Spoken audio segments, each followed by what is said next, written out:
ओम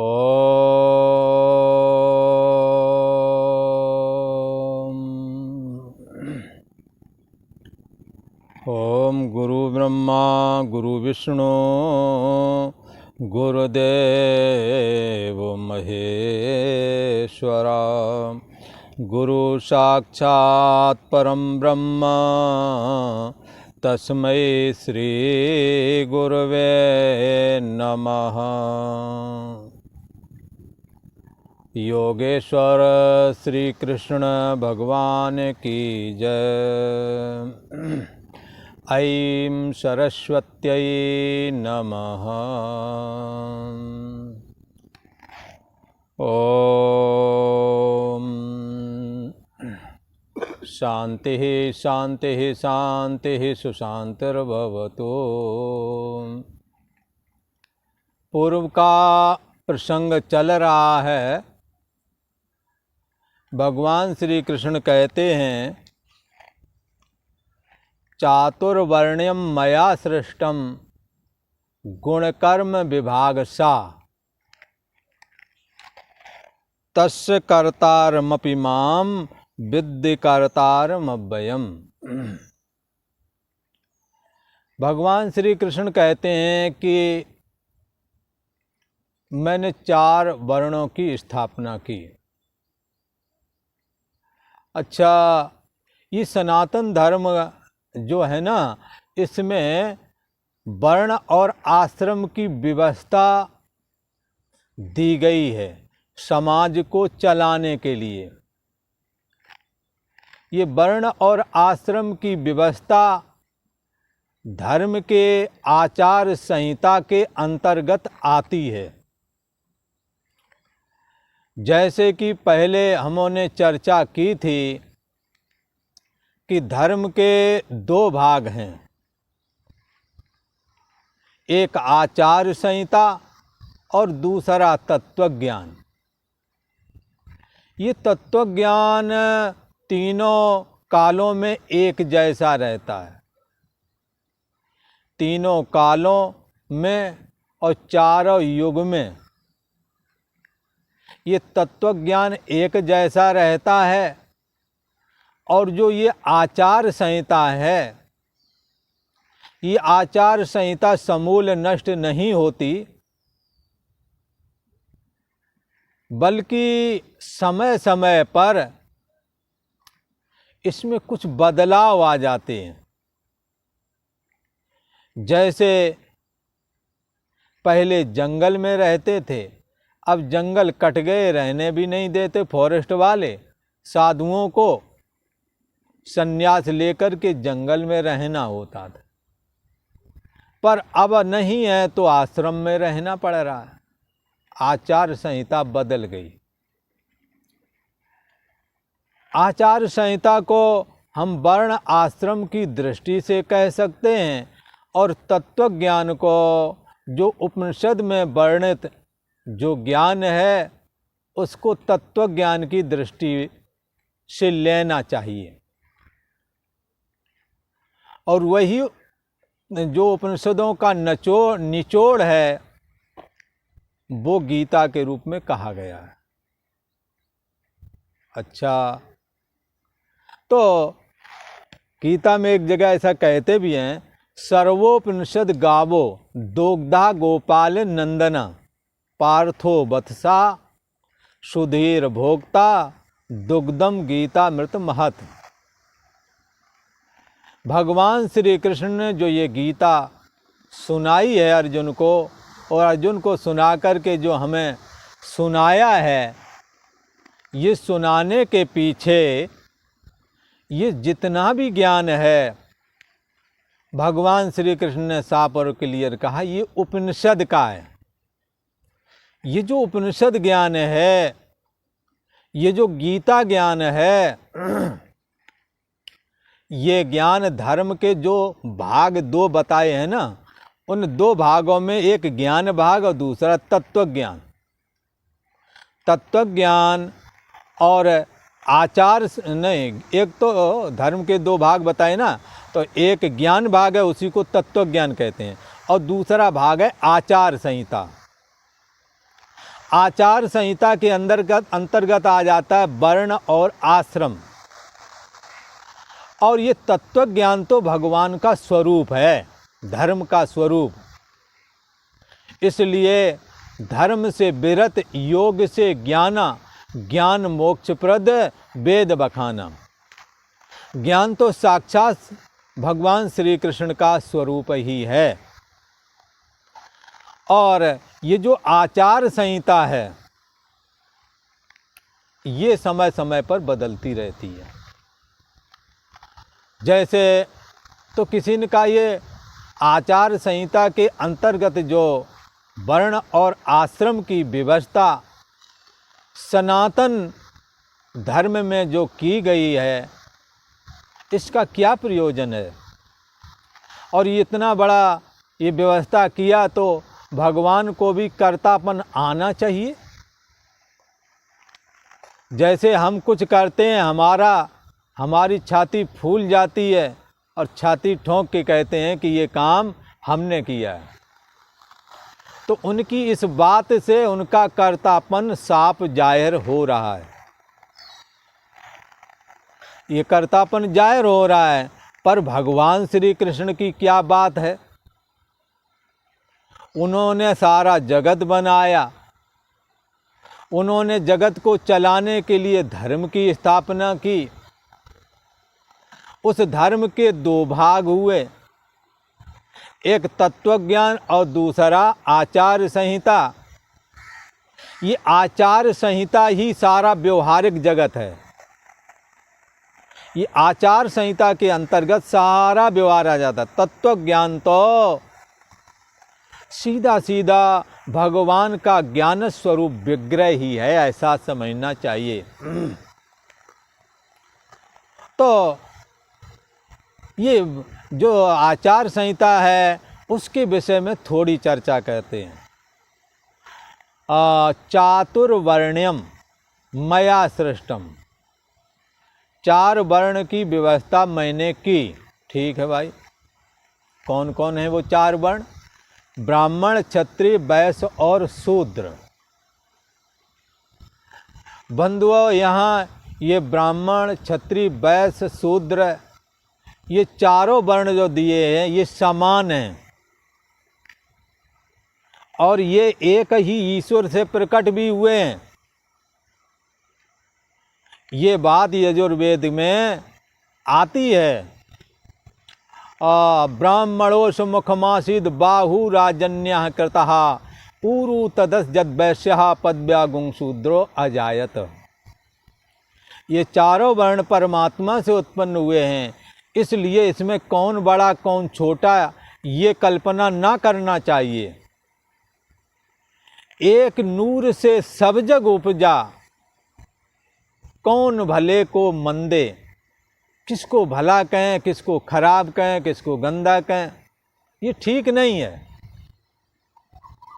एक किसी समझदार ने कहा कि वर्ण कोई ऊंचा है ना कोई नीचा है, लोग ही अच्छे कर्म करके ऊंचे बन जाते हैं, गंदे कर्म करके नीचे बन जाते हैं। एक ही परमात्मा से उत्पन्न होने वाले ये कैसे ऊंचे और नीचे हो सकते हैं। इसलिए इस परिकल्पना को हमें हटा करके सब में समबुद्धि रखना योग्य है, ठीक है, ऐसा समझना चाहिए। और इसी प्रकार से 4 आश्रम बताए गए हैं। यहाँ आश्रम का मतलब जहाँ साधु महात्मा रहते हैं वो जगह को भी आश्रम कहा जाता है। कहीं डेरा कहा जाता है, कहीं साला कहा जाता है, कहीं मणि कही जाती है जहाँ साधु रहते हैं। ठीक है। और प्राय करके साधु के रहने की जगह को आश्रम बोला जाता है। खैर, यहाँ आश्रम से प्रयोजन नहीं है, यहाँ उस आश्रम से लेना देना नहीं है। यहाँ आश्रम का मतलब है ब्रह्मचर्य आश्रम और गृहस्थ आश्रम वानप्रस्थ आश्रम और संन्यास आश्रम। सनातन धर्म की ये स्थापना जिस ईश्वर ने की है, उसी ने यह आचार संहिता भी बनाई। किस लिए बनाई? समाज को नियंत्रण किया जा सके। जैसे अब हमने जैसे पूर्व में चर्चा कर ही दिए, ज्ञान प्रदान लोग ब्राह्मण कहलाए, और जो समाज को सुरक्षा देने वाले थे, शौर्य प्रदान थे, अब क्षत्रिय कहलाए, वीरता प्रदान थे, क्षत्रिय कहलाए। और वाणिज्य प्रदान, व्यापार प्रदान, जो समाज की रीढ़ कहे जाते हैं, जो समाज की कमर कहे जाते हैं, वो वणिक कहलाए, वैश्य कहलाए। जो श्रमिक वर्ग है, जिनमें ज्ञान की अधिकता नहीं थी, जिनमें शौर्य पराक्रमवाद भी नहीं दिखा, जिन्हों में वाणिज्य आदि का प्रभाव भी नहीं दिखा, वो श्रमिक वर्ग ही यहाँ शूद्र या चतुर्थ वर्ण करके कहा गया है। इसलिए परिचर्यात्मकम कर्म शूद्रस्यापि विशिष्यते। परिचर्या आदि, सेवा आदि, शुश्रूषा आदि, अपने समाज का उत्थान करना। ये बड़ी बड़ी बिल्डिंगें दिल्ली बम्बई में खड़ी हैं या शहरों में खड़ी हैं, श्रमिक ना होता इंजीनियर क्या करता बताओ। इसी प्रकार से हमारे शरीर को भी 4 भागों में बांटा गया है। हमारे शरीर का ऊपर वाला भाग सरभाग ब्राह्मण कहलाता है, भुजाओं वाला भाग क्षत्रिय कहलाता है, और कमर वाला भाग वैश्य कहलाता है, और चरण शूद्र कहलाते हैं। पर बंधुओं, ईश्वर ने कैसी व्यवस्था दी, जो भी आता चरण छूता है और भोजन खाता है मुख यानी ब्राह्मण, और शरीर के हर जगह रस जाता है। यदि सुरक्षा की मुंह पर कोई मक्खी आ रही हो तो दौड़ के हाथ जाता है। आंधी तूफान आ रहा है, कोई टहनी टूट कर गिर रही है, हाथ ऊपर उठेगा कि अरे भाई बचाओ। और कहीं जाना हो तो पैर चल के जाएंगे। ये अगर शरीर में सर ना हो तो शरीर का काम नहीं चल सकता। चलो ठीक है, इसकी अपनी अहमियत है, पर पैर ना हो तो ये कहाँ जाएगा? न ब्राह्मण जा पाएगा, न भुजारूप क्षत्रिय जा पाएगा, और ना ये वैश्य रूप, ये कमर रूप वैश्य, ये भी नहीं कहीं जा सकते। बंधुओं, चारों वर्ण अपनी अपनी जगह बहुत अहमियत रखते हैं। एक परमात्मा से उत्पन्न हुए हैं, इनमें कोई ऊंचा कोई नीचा ऐसी परिकल्पना हमें नहीं करनी चाहिए, ऐसा कहा। इसी प्रकार से जैसे शरीर चलाने के लिए सर ब्राह्मण, भुजाएं क्षत्रिय, कमर वैश्य और ये चरण शूद्र, एक पिंड को चलाने के लिए चारों वृत्तियों का होना जैसे जरूरी है, ऐसे बंधुओं एक समाज को चलाने के लिए ब्राह्मण, क्षत्रिय, वैश्य, शूद्र, ये वृत्ति विशेष वाले लोगों का होना जरूरी है। कोई भी समाज तब तक नहीं उत्थान कर सकता जब तक उस समाज के पास में ये 4 प्रकार के लोग नहीं हैं, तो वो समाज उन्नति नहीं कर सकता। यदि शरीर को भी सबल बनाना है तो बंधुओं ये 4 वृत्ति रूप शरीर, सर भी ठीक होना चाहिए, हाथ पैर भी ठीक होना चाहिए, कमर भी ठीक होनी चाहिए। कमर से कमजोर आदमी खड़ा नहीं हो सकता, और दिमाग ही ना हो तो कमर मजबूत बनी रहे तो क्या करें? पागल सड़क पे बहुत घूमते हैं, पर वो किसी काम के नहीं है। और चलो सर ठीक है, पर भुजाएं जिसकी कटी हैं उसको हर कोई हड़काने की चेष्टा करता है। एक आध कटे हाथ वाले देखे बेचारे अब कपड़े बदलने के लिए भी तबाह हैं, खाने के लिए भी बड़ी मुश्किल से खा पाते हैं। एक के दोनों हाथ कटे थे, वो पैर से लिखता था, पैर से खाता था। आप समझ सकते हो, छत्री शरीर में जो छत्री बण भुजा जब नहीं रही तो मदद उसकी किसने की है? पैरों ने। पैरों से जीवन दे रहे हैं। हाँ, इसी प्रकार किसी के पैर नहीं है, वह उसने पैर काम नहीं करते, उसने पैर का उपाय कर लिया, किसी ने एक रिक्शा दे दिया, उस पर चलने लगा, दिमाग से काम कर लिया। खैर, जैसे शरीर में ये चारों वृत्ति रूप चारों अंग होना अनिवार्य हैं, वैसे ही इस समाज में चार वृत्ति रूप ये चारों लोग अनिवार्य हैं। अच्छा चलो, इसके बाद में ये अनिवार्य हैं, इसके बाद में एक और व्यवस्था दी, ब्रह्मचर्य, गृहस्थ, वानप्रस्थ और सन्यासी। ये धर्म की जो आचार संहिता है, ये दूसरा आचार संहिता का दूसरा भाग है। पहला भाग चातुर्वर्ण्यम और दूसरा भाग है ये चतुः आश्रम। ये चार आश्रम तो व्यवस्था दी भगवान ने, ईश्वर ने व्यवस्था दी, ऋषियों ने व्यवस्था दी। क्या दी?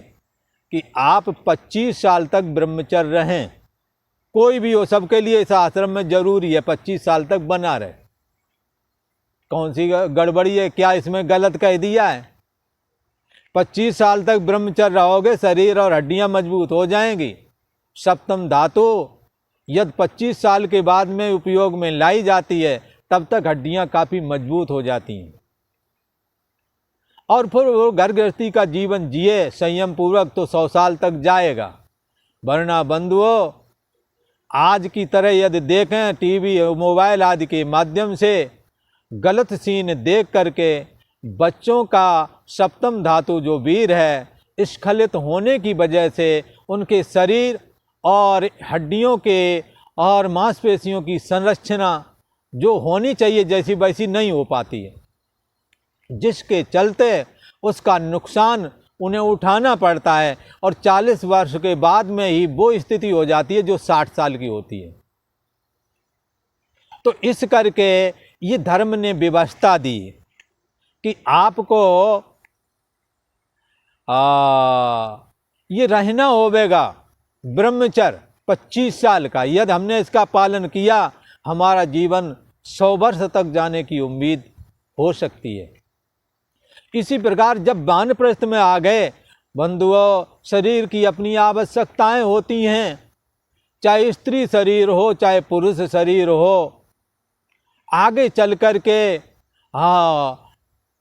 ये 25 वर्ष तक काम को रोका और विद्या अध्ययन आदि में लगाए रखी अपनी एनर्जी को, लिहाजा अपना शरीर भी मजबूत हो गया, दिमाग भी हमारा अच्छा हो गया। क्योंकि जितना हम वीर को संग्रह कर सकेंगे, रोक सकेंगे, उतना ही हमारी बुद्धि बल भी प्रबल हो जाता है, ऐसा भी ऋषियों का कहना है। शरीर और हड्डियां तो मजबूत होती ही हैं, दिमाग भी बहुत अच्छा हो जाता है। उस दिमाग में निर्णय लेने की क्षमता और अपने अटल निर्णय पर स्थित रहना, ये जिन्होंने ब्रह्मचर्य का 25 साल तक पालन किया उन्हों के लिए ये बात भी संभव होती है और उन्हों के लिए क्षमा भाव भी जीवन में होता है।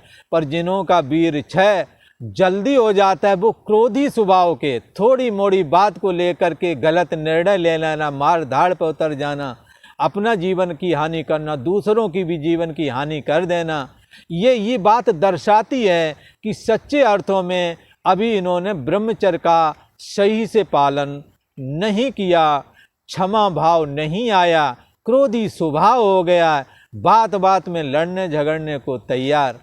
खैर 25 वर्ष तक ब्रह्मचर्य का पालन करके फिर शरीर की आवश्यकता को देखते हुए ऋषियों ने कहा कि तुम विवाह अब कर सकते हो और गृहस्थ धर्म में जाओ, और यदि तुम्हारे अंदर वासना है तो उस वासना का आप दोनों लोग मिलकर के अपनी वासना को क्षय करें और ये बात जानें कि 50 साल तक जाकर के गृहस्थ धर्म में प्रवृत्त होकर के इस बात को समझें कि क्या हमें इससे तृप्ति मिल गई है।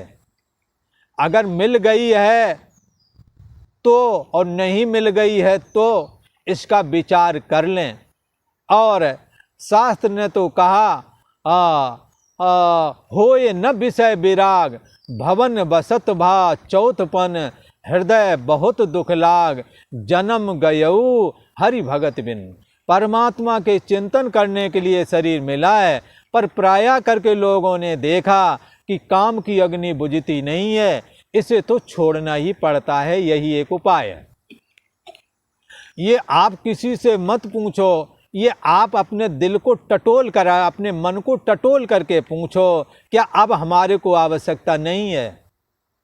आप पाएंगे इंद्रियां थक गई, शरीर जवाब दे गया है, आपका मन करता है कि काश मेरी जवानी लौटाए, पर जवानी लौटती नहीं है। मेकअप से आप थोड़ा काम चला सकते हैं, बाल काले कर लें और रसायन का सेवन कर लें, 2-4 साल और आगे बढ़ जाओगे ताकत के विषय में। पर बंधुओं, ये तो ऐसा है, मरीजे इश्क पर भगवान ने रहम की, क्या कि भाई उसको मिला दिया, स्त्री को पुरुष, पुरुष को स्त्री, पर मर्ज बढ़ता ही गया ज्यों ज्यों दवा की। ये मर्ज बढ़ता ही जाता है। इसलिए बुझे न काम अग्नि तुलसी कै, विषय वासना बहु घी से। बहुत सारी स्त्रियां मिल जाएं और हम इसी में लग जाएं, बंधुओं बीमार हो जाओगे, आपकी मृत्यु हो जाएगी, आपको तृप्ति नहीं मिलेगी। इसलिए इसका हल यही है कि हम जहां हैं जैसे हैं 50 साल में रुक जाएं और अपनी जो सृष्टि पालन के लिए जो हमारी संतानें हुई हैं उन्हें अपनी संपत्ति का जिम्मा दे करके हर हित आप गमन बन कीना। आप जो है परमात्मा के चिंतन के लिए पहले तो ऋषि जंगल को चले जाते थे, पर अब जंगल नहीं है, अपने खेतों में जा सकते हैं, अपने और एकांत देश में जा सकते हैं, जहां बैठकर परमात्मा का स्मरण करें, डिस्टर्बेशन ना हो, ऐसा आप कर सकते हैं। अथवा आप परिवार में ही रहें, जिम्मेदारी दे दें और दूसरों को और परमात्म चिंतन में मन लगाएं, दोनों ही।